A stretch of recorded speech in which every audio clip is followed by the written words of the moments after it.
เนี่ยมาขอติดถูกตั้มมาไอโค้ง12 โวลต์นะลองดู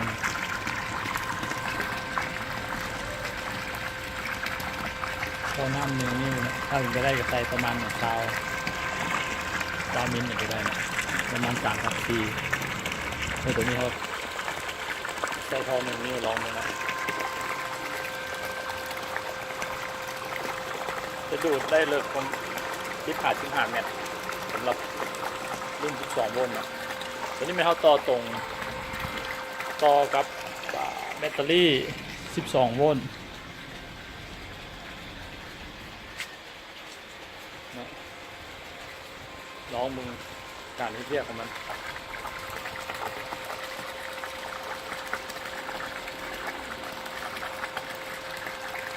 ก็คือว่าได้นะคือว่าตัวนี้ปั้มตัวนี้เคยลองประมาณอันสั่งประมาณ6 เมตรนะ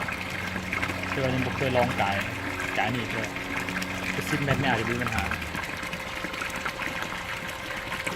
ก็ขอจบกันเนาะ